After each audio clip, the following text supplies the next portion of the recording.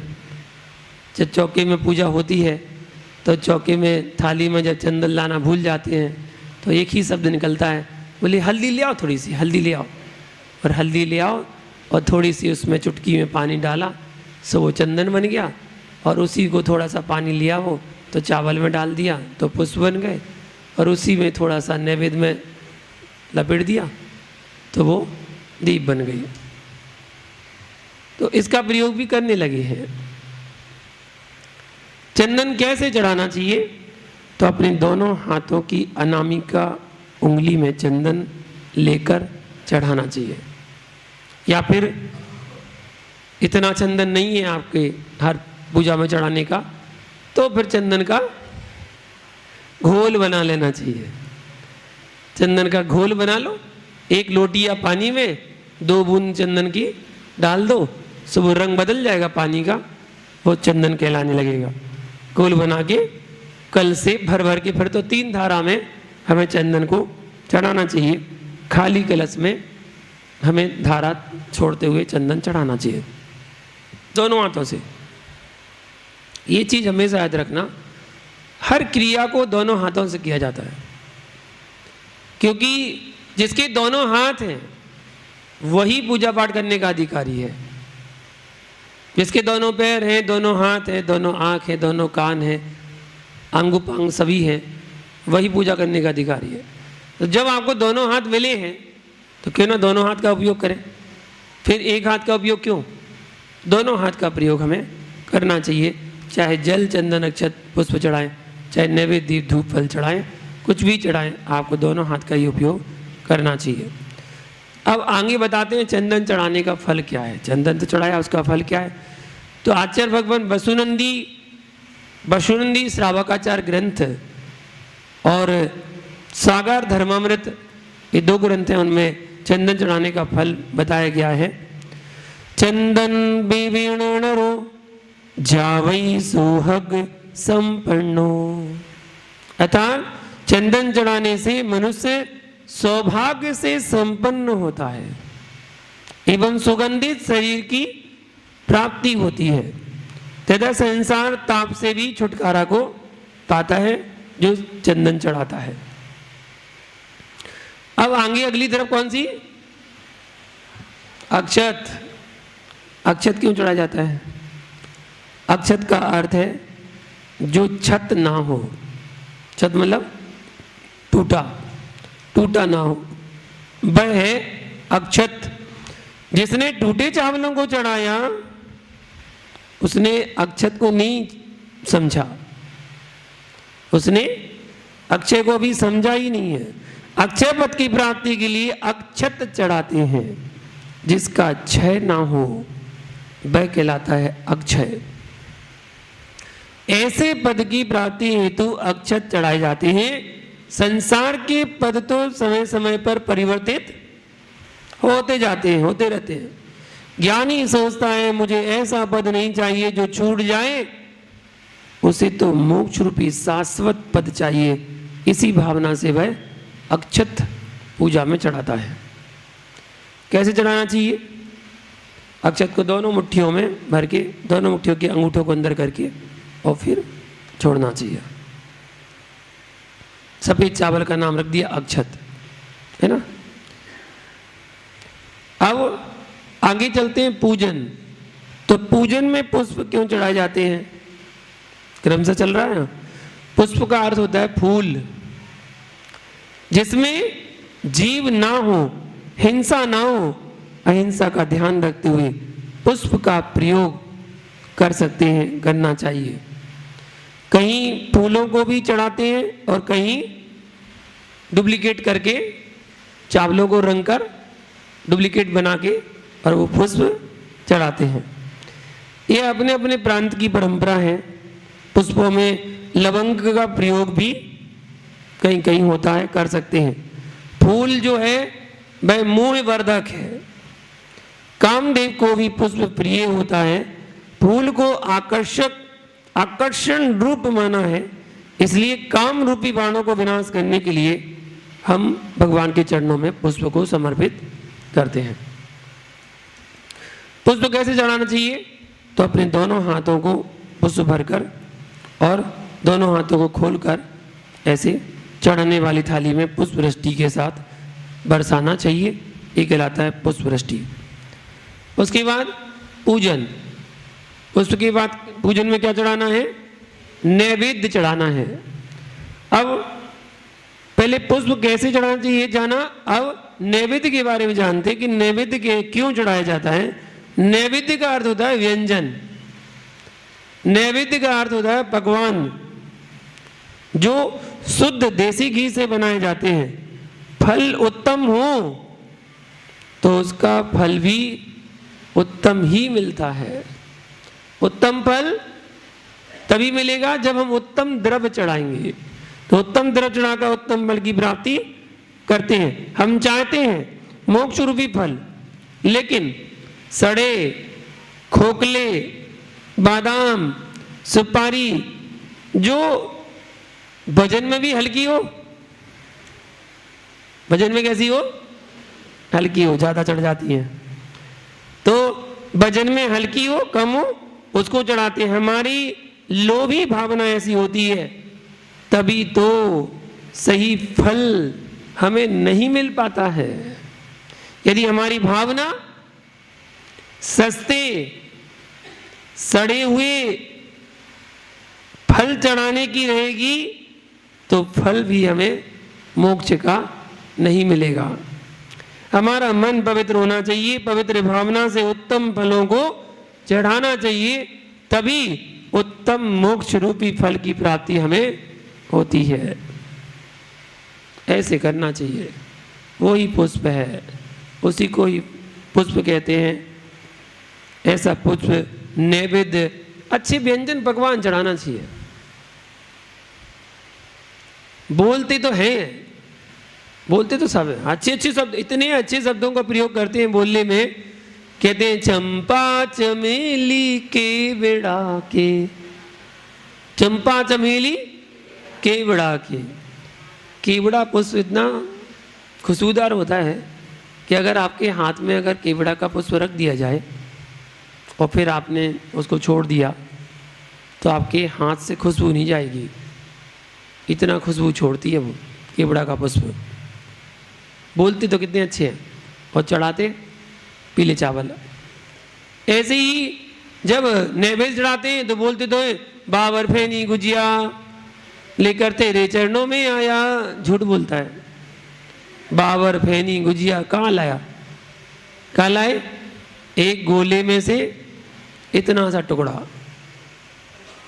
अगर वो टुकड़ा बड़ा होगा ना, उसके भी 2 टुकड़े करके चढ़ाते हैं, 2 पूजा में काम आएंगे। ऐसे तो भाव है। कैसे चढ़ाया जाता है फल? नैवेद्य दीप के बाद फल कैसे चढ़ाए जाते हैं? देखिए, सबकी अपनी अपनी परिपाटी है। दोनों हाथों का प्रयोग करना चाहिए। कैसे दोनों हाथों का? एक रकीबी होती है, छोटी सी प्लेट, आप रकीबी में रखिए नैवेद्य और नैवेद्य चढ़ाइए। दीप, दीपक होता है पूरा दीपक, दीपक को चढ़ाना चाहिए। दीपक जो अंधकार को दूर करने वाला है। आपके अंदर भी जो मोहंधकार विनाशना है ना, मोह रूपी अंधकार बैठा हुआ है, उसका विनाश करने के लिए दीपक प्रज्वलित करके दीपक चढ़ाना चाहिए। ये दीप है। उसके बाद फिर धूप चढ़ाना चाहिए। अष्ट कर्म दहनाय धूपम निरपामती, मतलब धूप जो हो ऐसी सुगंधित धूप हो जो अग्नि में डालते ही चारों तरफ बिल्कुल खुशबू फैल जाए। ऐसी धूप होना चाहिए। ऐसे नहीं वो छोलन। हमें तो मालूम क्या लगता है जो आप लोग चढ़ाते ना पूजा में, वो जैसे कोई लकड़ी का छोलन हो। लकड़ी होती ना, जो ये बड़े लोग जो लकड़ी छीलते हैं, उसकी जो छोलन होती ना, उसी छोलन को उठा के ले आते हैं वो चढ़ाने के लिए, ऐसी दिखती है वो। तो एक जने कह रहे तो चंदन की है, हमने वाह चंदन का छोलन चढ़ा रहे आप, कमाल है।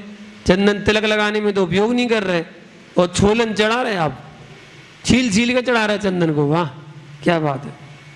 ऐसा नहीं है, अच्छी 10 गंध की कहलाती है धूप, उत्तम धूप, जो डालते पूरा वातावरण को महका दे, वातावरण ही पवित्र कर दे, ऐसी होती है धूप। तो और फल भी उत्तम फल को चढ़ाना चाहिए।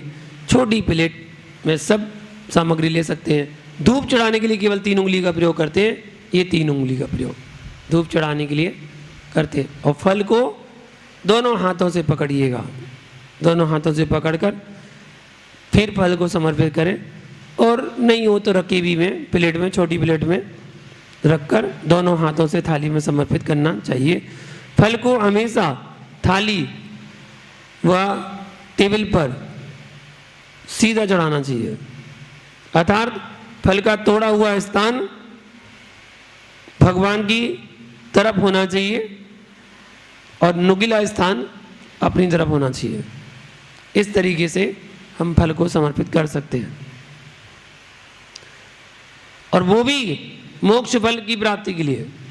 उसका फल क्या है? मोक्ष, मोक्ष जाना है। अंतिम तरफ चढ़ाते हैं अर्घ, सबको मिक्स कर दो, सारी तरफ थी ना वो सबको मिक्स करके अर्घ बना दिया, तो सबका मिश्रण ही अर्घ कहलाता है। अनर्घ पद की प्राप्ति के लिए अर्घ चढ़ाया जाता है। अर्घ का अर्थ है मूल्य, अनर्घ का अर्थ है अमूल्य। अर्घ का अर्थ है मूल्य और अनर्घ का अर्थ है अमूल्य। मूल्य से अमूल्य की प्राप्ति के लिए अर्घ चढ़ाते हैं, और अर्घ को भरकर चढ़ाते हैं अच्छे पूर्ण प्राप्ति के लिए, यानी अनर्घ पद, मोक्ष पद की प्राप्ति की भावना से हम भगवान के चरणों में अर्घ चढ़ाते हैं।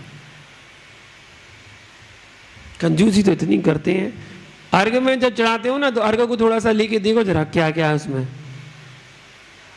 केवल सफेद चावल और पीले चावल होते हैं और कुछ नहीं होता अर्घ में। अर्घ जबकि 8 द्रव्यों का मिश्रण है, 8 द्रव्य होना चाहिए। तो अर्घ को कैसे चढ़ाएं? तो फल की तरह प्लेट में भी 8 द्रव्य को सजा के बढ़िया मिश्रण करके और फिर अर्घ को रखकर थाली में चढ़ाया जाता है।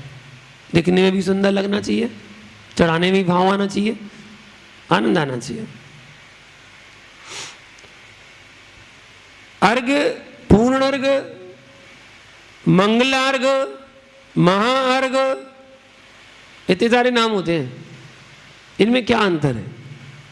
देखिए, अर्घ जल, चंदन आदि अष्ट द्रव्य से पूजन करने के पश्चात अष्ट द्रव्य को मिलाकर चढ़ाने को अर्घ कहा जाता है। सामान्य अर्घ है। उसके बाद पूर्ण अर्घ, विधान की समाप्ति पर जो अर्घ चढ़ाया जाता है पूजा समाप्ति के बाद, वो कहलाता है पूर्ण अर्घ। उसके बाद मंगलार्घ। मंगलार्घ क्या है? मंगलमय जीवन के लिए मंगलमय भावना के साथ जो अर्घ चढ़ाया जाता है वो मंगलार्घ कहा जाता है। और एक है महाअर्घ, तो पूजन के समापन एवं शांति पाठ के पहले जो अर्घ बोला जाता है, अर्घ चढ़ाया जाता है, वह महाअर्घ कहलाता है। वो महाअर्घ क्यों कहते हैं? क्योंकि एक अर्घ में ही बहुत सारे अर्घों को समाहित कर दिया जाता है। 5 भरत, 5 ऐरावत, 30 चौबीसी, 720 जनाजत, पंचमेरु संबंधी, नंदीश्वर संबंधी, जितने भी सबके नाम, जल के विषय, थल के विषय, गुफा के विषय, पहाड़ के विषय, जितने भी हैं सबको उसमें समाहित करके और फिर अर्घम निरपाम दी। कोई अगर बीच में भूल गए हो चढ़ाने के लिए, तो इसलिए वो महाअर्घ लास्ट में दिया गया है। जयमाला किसे कहते हैं? पूजन के अंत में पूजा की विषय वस्तु का सार। जयमाला क्या है? पूरी विधान का, पूजन का सार, उसको कहते हैं जयमाला। तो वो वस्तु का सार रूप में प्रस्तुत करने वाले गेय भाग अर्थात गीत रूप या काव्य रूप में जिनवाणी की महिमा, गुण, अतिशय, आदि का वर्णन जिसमें होता है उसको जयमाल कहते हैं। एक पूजा की जयमाल ही अगर अच्छी तरह से समझ ली जाए तो पूरी पूजा समझ में आ जाएगी कि हम पढ़ क्या रहे हैं। जयमाला का अर्थ क्या है? जयमाला का अर्थ है गुणों का वाचना। जयमाला का अर्थ है गुणों का वाचन करना, कीर्तन करना, जिसमें भगवान के गुणों का कीर्तन किया जाता है, गुणों का वर्णन जिसमें होता है, उसका नाम जयमाल है। जिनकी उपासना, आराधना, पूजन, अर्चना आदि की है, उनके गुणों का प्रदर्शन करना चाहिए कि मेरी आत्मा में वे गुण उद्घाटित हो जाएं, मुझे भी वैसे गुण की प्राप्ति हो जैसे गुण आपको प्राप्त हुए हैं, ऐसी भावना आते हैं। और लास्ट में पुष्पांजलि चढ़ाते हैं। पुष्पांजलि किसे कहते हैं? पूजन के अंत में पुष्पों को अंजलि में भरकर बरसाया जाता है, वो कहलाती पुष्पांजलि। अंजलि में पुष्प लेकर भरकर और फिर बरसाया जाता है, उसे पुष्पांजलि कहते हैं। भगवान के समानार्थ पुष्पांजलि क्षेपण की जाती है। हर पूजा के बाद पुष्प क्षेपण करते हैं। पुष्पांजलि समर्पित करने से क्या लाभ होता है? क्या क्या लाभ? पुष्प सुंदरता का प्रतीक होता है। यह जीवन में उत्साह और उमंग की तरंगें भर देता है। पुष्प के सौंदर्य और सुगंध से हमारा मन भी प्रसन्न होता है। भक्ति में तन्मयता आती है, जिससे मन वांछित फल की प्राप्ति होती है। इसलिए पूजा के बाद और पूर्व पुष्पांजलि करते हैं। पुष्पांजलि करने से पुण्य में वृद्धि और पाप नष्ट और श्रेष्ठ फल की प्राप्ति होती है। इसलिए पुष्प समर्पित करना चाहिए। एक और लास्ट में है विसर्जन। विसर्जन किसे कहते हैं? तो यह पूजा का उपसंहार कहलाता है। विसर्जन में भगवान का विसर्जन या विदाई नहीं होती है, अभी तो पूजन का विसर्जन होता है। जो पूजन हमने की है उसका उपसंहार या तात्कालिक समाप्ति को विसर्जन कहते हैं। उस समय आपने पूजा समाप्त की, वही आपका विसर्जन है। इसलिए पूजा के बाद और पूर्व पुष्पांजलि करते हैं। पुष्पांजलि करने से पुण्य में वृद्धि और पाप नष्ट और श्रेष्ठ फल प्राप्त होता है। इसलिए हम पूजा करना चाहिए। एक शब्द और होता है विसर्जन। तो विसर्जन किसे कहते हैं? यह पूजा का उपसंहार होता है। भगवान का विसर्जन की बात नहीं चल रही यहां कि भगवान का विसर्जन कर दिया, नहीं। भगवान की विदाई की बात नहीं, भगवान को भेज दिया, नहीं, ऐसा भी नहीं है। ये तात्कालिक पूजा समाप्ति है। जैसे आप बड़े विधान करते ना, तो बड़े विधान में थौना रखते हैं और थौना में सारी पूजाओं की स्थापना होती है। तो अभी उस पूजा में समाप्त नहीं हो गई, अभी पूजा अधूरी है। इसलिए उस थौने को हम ढक कर जाते हैं और अगले दिन आके फिर से निकाल कर फिर से पूजा करना शुरू कर देते हैं। तो लगातार क्रम से पूजाएं चलती हैं। उसके बाद उसका विसर्जन किया जाता है। जब लास्ट में विसर्जन करते हैं तो बोलते हैं आए जो देवगण पूजे भक्ति प्रमाण, और ते सब जाओ, कृपा करके सब लोग जाओ अपने अपने थान मतलब स्थान। पहले बुला लिया फिर भगा दिया। पहले पूजन में भगवान को भावों से आमंत्रित करते हैं ठोना में, तो उनकी समानार्थ पुष्प चढ़ाते हुए और फिर उनको कहते आप जाओ, आप काम हो गया, हमारा पूजा हो गई, अब भगा देते हैं। भैया यह दोहा प्रतिष्ठा ग्रंथों में लिखा है अर्थात यह प्रतिष्ठा के समय पढ़ते हैं, क्योंकि प्रतिष्ठा के दिक्पालों का आभावन करते एवं उन्हें विदाई विसर्जन के रूप में देते हैं और कहते हैं अब आप अपने स्थान पर जाइए। लेकिन नित्य नियम पूजन में यह प्रक्रिया नहीं होती है। पूजन में हुई गलतियों की क्षमा याचना आदि विसर्जन में हो जाती है, विसर्जन में की जाती है, अर्थात उनको उसी में कर देते हैं। विसर्जन कैसे करना चाहिए? हाथों में पुष्प या लवंग लेना चाहिए। जिस प्रकार खड़े होकर आपने भगवान की स्थापना आभावन सन्निधिकरण किया था, उसी प्रकार अब यहाँ पर विसर्जन भी वैसे ही करना होता है। विसर्जन कितने चावल और कितनी लौंग से करना चाहिए, इसका आगम में कोई उल्लेख नहीं मिलता है, लेकिन 3 लवंग या चावल से स्थापना करते हैं तो विसर्जन भी उसी से ही करते हैं। वैसे 9, 11 आदि लवंगों से भी हम पूजा प्रारंभ कर सकते हैं। कोई जबरदस्ती नहीं है कि आपको इतना करना ही पड़ेगा। आसिका, आसिका का क्या अर्थ है, कैसे लेना चाहिए? आसिका अर्थ शब्दकोश के आधार पर आशीर्वाद जानना चाहिए। आसिका का अर्थ आशीर्वाद जानना चाहिए। इसलिए भगवान को गवासन मुद्रा पूर्वक नमस्कार करके आशीर्वाद ग्रहण करना चाहिए। आसिका से किसी द्रव्य या ठोने आदि की आसिका ग्रहण करने का विधान नहीं है। वो आसिका ले सकते हैं। आसिका क्यों और कब लेना चाहिए?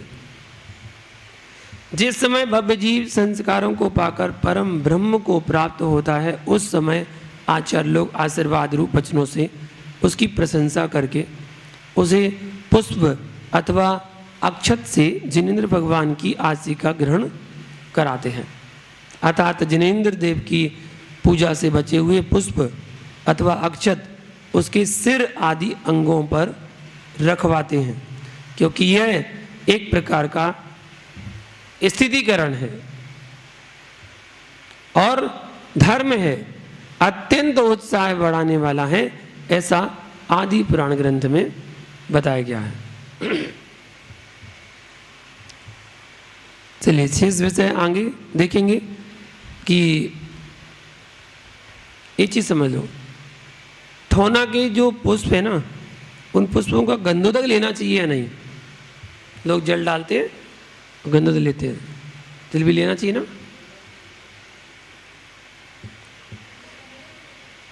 ठोना के पुष्पों का गंधोदक लेने का विधान आगम में देखने में कहीं भी नहीं मिलता है।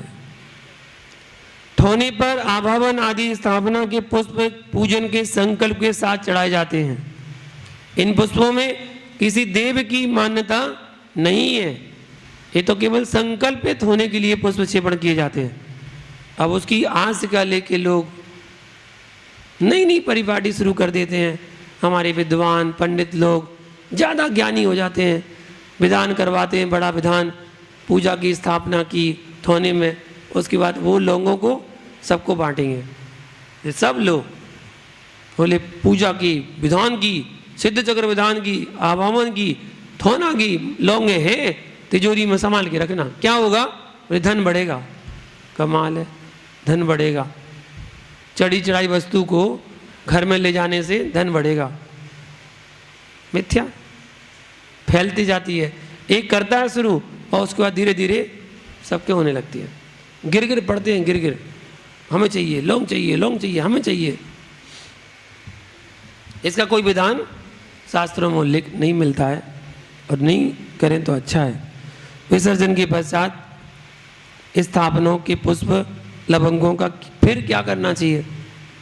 क्या उनको अग्नि में जलाना उचित रहेगा? क्या उसे औषधि के रूप में प्रयोग कर सकते हैं? चाय में डाल के,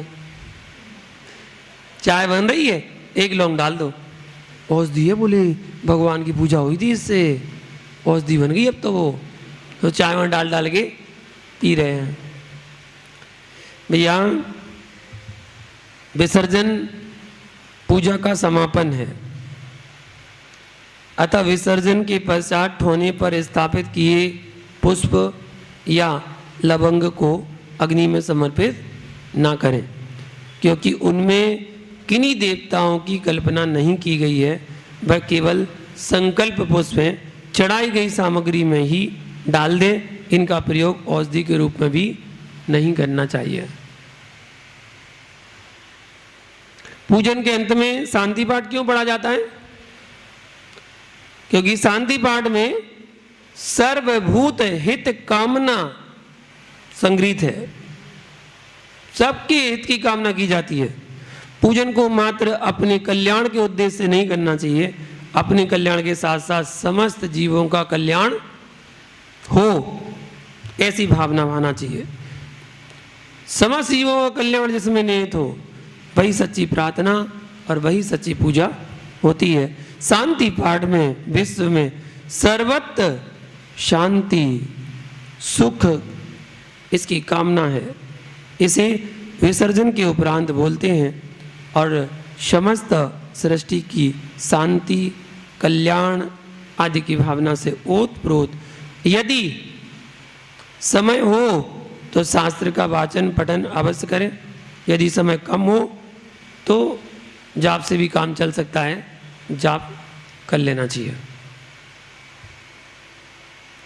आदि। इस प्रकार पूजा के बारे में जाना, कर्म क्षय को प्राप्त हो जाते हैं, मिथ्यात्व जैसे कर्म नष्ट हो जाते हैं और संसार का खेद हो जाता है, ऐसा बताया गया। आगे शेष कल चर्चा करेंगे। आज के लिए इतना ही। वैसे मंच प्रारंभ करते हैं। वह कौन थी जिसने अपने पति व पुत्र के साथ दीक्षा ली थी? पति और पुत्र के साथ दीक्षा ली थी, नहीं पता। आगे बढ़ते हैं, इतना टाइम नहीं। अगला क्वेश्चन आपको बताना है, 84 लाख योनियों में मनुष्यों की संख्या कितनी है? 84 लाख योनि होती है, उसमें मनुष्यों की संख्या कितनी है?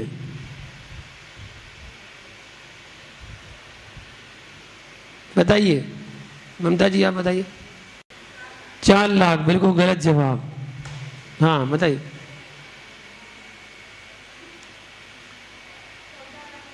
14 लाख कुल कोटि। हमने तो योनि पूछ रहे हैं, कुल कोटि तो 199 लाख होती है। योनि पूछ रहा है, योनि योनि कितनी होती है? 84 लाख योनियों में मनुष्यों की संख्या कितनी है? ऑप्शन थोड़ी होता है, जिसमें ऑप्शन होता है उसमें दे देते हैं। चलो और कोई ज्ञानी अम्मा?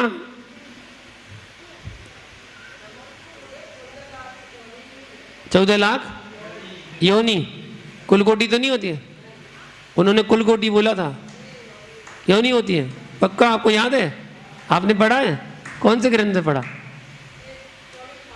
24 ठाणे में पढ़ा है? कॉन्फिडेंस से बोलो नहीं, बिल्कुल सही जवाब। योनि 84 लाख है और कुल कोटि 199 लाख होती है। अगला क्वेश्चन बताइए, 24 तीर्थंकरों के कुल कितने गणधर होते हैं? गणधर, कुल कितने गणधर होते हैं?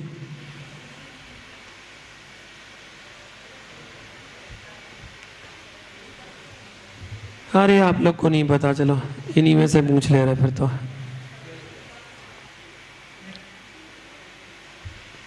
बताइए, आपको अभी अभी हमने आपको कुछ बताया पूजा संबंधी, उसमें से बताना है अर्घ, पूर्ण अर्घ, मंगलार्घ और महाअर्घ, इनमें क्या अंतर है? इनमें क्या अंतर है? बताइए।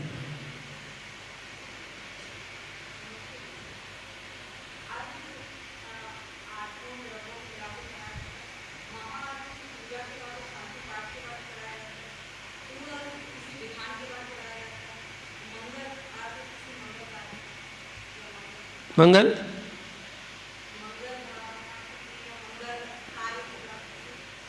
मंगल भी भावना के साथ जो अर्घ चढ़ाया जाता है वो मंगलार्घ कहा जाता है। बिल्कुल सही जवाब।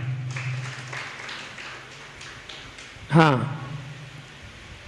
अगला क्वेश्चन आपको बताना है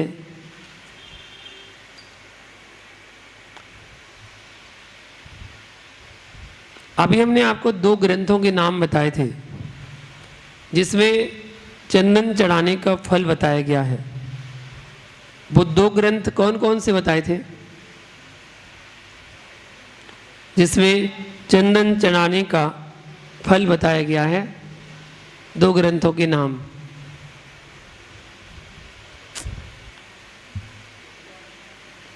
ध्यान से सुना करो तो कितना अच्छा याद हो जाएगा, आपको बहुत कुछ याद हो जाएगा। चलिए अगला क्वेश्चन बताइए।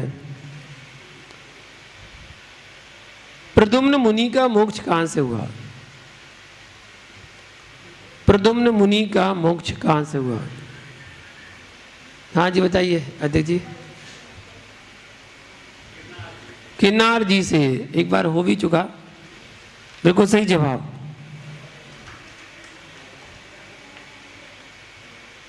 अलग अलग गिफ्ट लाए क्या? अच्छा,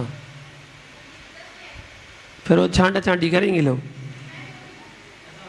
अच्छा, हाँ ऑप्शन नहीं देना, कुछ जो मिले सो ले लो। हाँ, अगला क्वेश्चन पूछ रहा हूं, बताइए। पारस पुराण नामक जैन ग्रंथ है, उसके लेखक कौन है? पारस पुराण ग्रंथ के लेखक कौन है? ऑप्शन दे रहा हूं, सुन लीजिए। अमित गति आचार्य, सकल कीर्ति आचार्य, धरसेन आचार्य, गुणभद्र आचार्य। अमित गति, सकल कीर्ति, धरसेन और गुणभद्र, 4 आचार्यों के नाम आपको बताए हैं, उसमें से एक सही है। 3 आचार्यों के नाम उसमें नहीं है। आपको सही जवाब देना है जो दे सकता है। बताइए। इतनी देर में हाथ उठे, वो भी 2 हाथ उठ पाए। सर्च भी करे तो वही सर्च भी नहीं कर पाए हैं। चलो बताइए, अभिलाषा जी बताइए। सकल कीर्ति महाराज। अच्छा, हमने महाराज हलवाई थे क्या वो? हाँ बिल्कुल सही जवाब, सकल कीर्ति आचार्य। बताइए कितने हो गए क्वेश्चन? अभी 3 ही हुए, हम तो सुना 13 हो गए। अच्छा, 3 ही हुए ना? अच्छा चलो, तो अगला बताओ। आपको बताना है सामान्य क्वेश्चन, ठीक है, जीके का क्वेश्चन। बताइए, न्यूजीलैंड में कितने मील उत्तर में,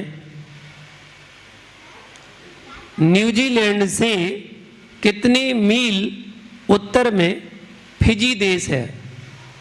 फिजी देश, जीके का क्वेश्चन है। हुसैन, फिजी देश है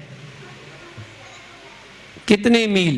100 मील, 1000 मील, 1100 मील या 10,000 मील? कितने मील उत्तर में फिजी देश है? बताइए शिवानी जी।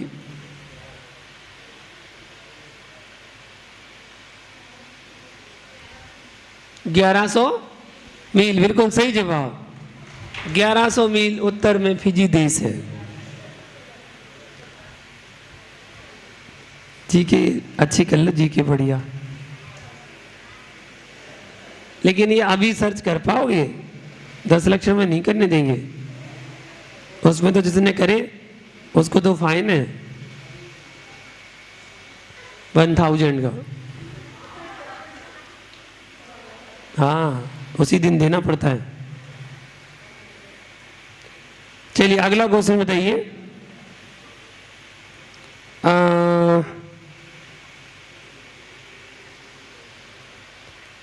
चटपटा पूछू? हाँ, वो तो तैयारी बैठी बिल्कुल।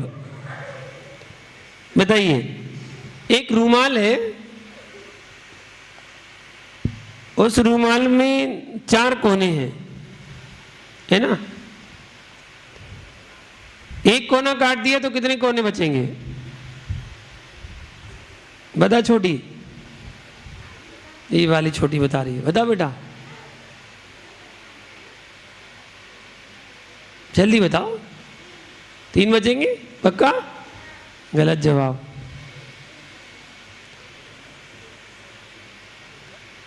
छोटी तू भी बताओ, इतना सरल जवाब नहीं दे पाई। हाँ ये बताओ, एक रूमाल 4 कोने, एक कोना काट दिया, कितने बचेंगे? 5 बचेंगे, बिल्कुल सही जवाब।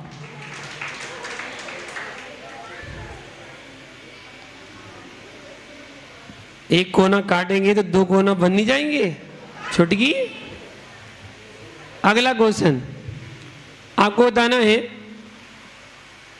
पूजा की एक ऐसी द्रव्य बताइए जिसको लोग खाते भी हैं, पहनते भी हैं और चढ़ाते भी हैं। खाते भी हैं, पहनते भी हैं, चढ़ाते भी हैं, उस द्रव्य का नाम क्या है? हाँ हाँ यहाँ भी पता है। हाँ अजय जी आप बता दीजिए। लौंग, लौंग को खाया भी जाता है, चढ़ाया भी जाता है और पहना भी जाता है, बिल्कुल सही जवाब। बस इतनी रहना है? ठीक है, एक आध और पूछ ले रहे, चलो अच्छा बताओ। अच्छा बताइए, भारत में जीके का क्वेश्चन है, सर्वाधिक प्रसार वाला हिंदी दैनिक समाचार कौन सा है? जो भारत में सबसे ज्यादा चलता है, ऐसा न्यूज़पेपर, अखबार कौन सा है? बताओ बेटा। आरुषि, देखो सही जवाब, दैनिक भास्कर। अगला क्वेश्चन बताइए, शिंतो धर्म में, धर्म का नाम है शिंतो, जैसे जैन धर्म, बौद्ध धर्म है ना, ऐसी शिंतो धर्म है। तो शिंतो धर्म में शिंतो का क्या अर्थ है? तुम छोटी सी हो ना, इसलिए पहली बार ही सुना तुमने। शिंतो धर्म में शिंतो का क्या अर्थ है? वाह, आ भी गया, सर्च बता भी दिया है। हाँ सर्च करके तुरंत बता लेते हैं।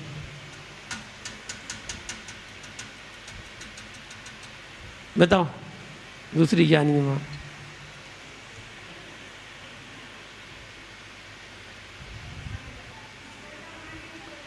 किसका? ईश्वर का मतलब क्या? तो हम भी तो ईश्वर ही बोल रहे हैं। ईश्वर, हाँ, ईश्वर का मान नहीं, या देवी शक्ति ईश्वर। या हमें ऑप्शन क्या दे रहे हो? ऑप्शन हम देते हैं, ये हमें ऑप्शन दे रही हैं कि आप चुन लो जो सा अच्छा लगे, आपको जो सही लगे सो आप अपना लो। हाँ और कोई? तुम दोनों अलग अलग हो? एक ही परिवार है।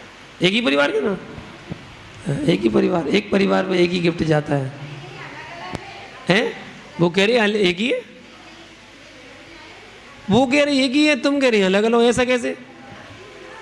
तो वो नहीं, बताओ यही था, बताओ चेक।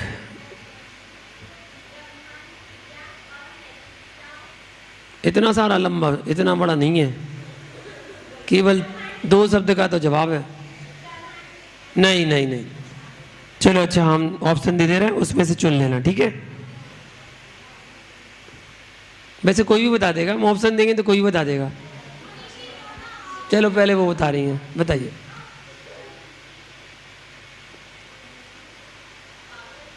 पागल नहीं, धर्म से संबंधित होगा ना। जब धर्म का अर्थ पूछा है सिंधु धर्म है, तो सिंधु धर्म का में सिंधु का अर्थ क्या है, तो उससे संबंधित होना चाहिए।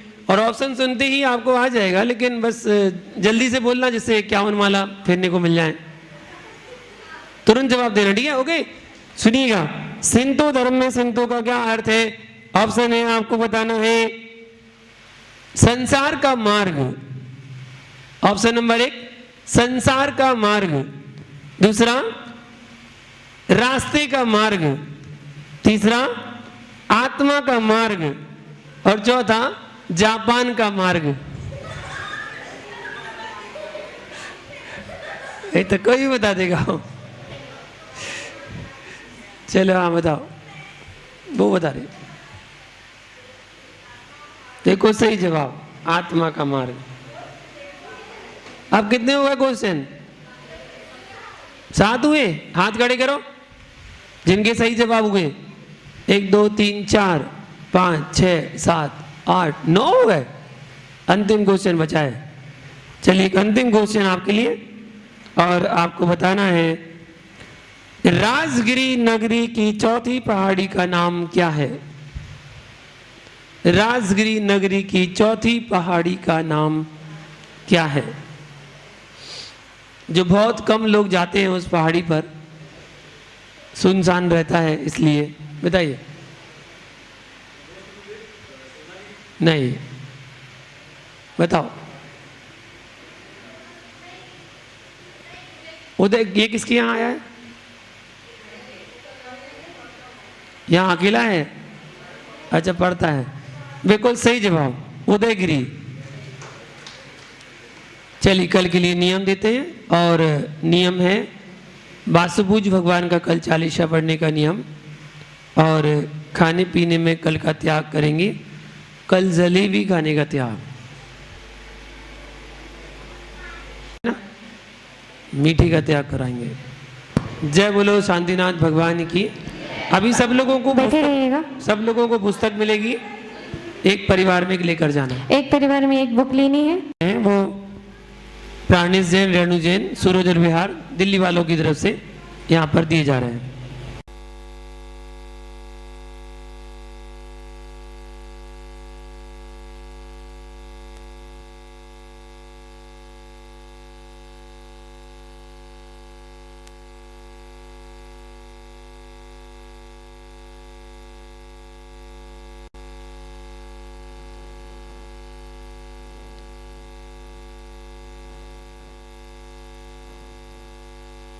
मुनिराज आज थारी आरती उतारो, मैं भंजन सागर जी मुनिराज आज थारी आरती उतारो।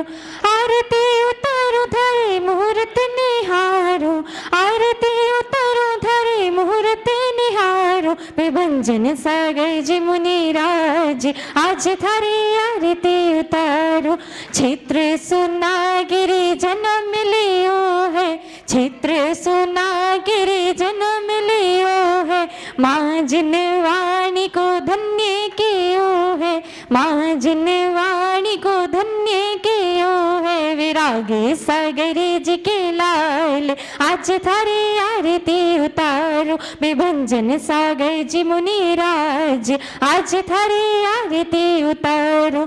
ज्ञानी ध्यानी निरअभिमानी शांति सुधार सिके हो दानी, वाणी है सुखकार आज थारी आरती उतारो, विभंजन सागर जी मुनिराज आज थारी आरती उतारो। कोमल काया छोड़ी माया, जगी का नश्वर सुख नहीं भाया, छोड़ा सब परिवार आज थारी आरती उतारो, विभंजन सागर जी मुनिराज आज थारी आरती उतारो। मोक्ष बधू तुमको अति प्यारे, गुरु महिमा तुमसे जग जानी, करो जगते उद्धार आज थारी आरती उतारो, विभंजन सागर जी मुनिराज आज थारी आरती उतारो। स्वर्ण रत्न मैया आरती भाई, केवल ज्ञान मिले सुखदाई। युग युग जियो मुनिराज, आज थारी आरती उतारो, मैं भंजन सागर जी मुनिराज, आज थारी आरती उतारो। चौथी आरती सिर उपजाया, दर्शन देखत पाप पलाया। पांचवी आरती साधु तिहारी, कुमति विनाशन शिव अधिकारी। शरण में ले लो मुनिराज, आज थारी आरती उतारो, मैं भंजन सागर जी मुनिराज, आज थारी आरती उतारो, मैं भंजन सागर जी मुनिराज, आज थारी आरती उतारो। बोले परम पूज्य पाद श्री विभंजन सागर जी मुनिराज की जय हो। नमोस्तु गुरुवे, नमोस्तु गुरुवे, नमो।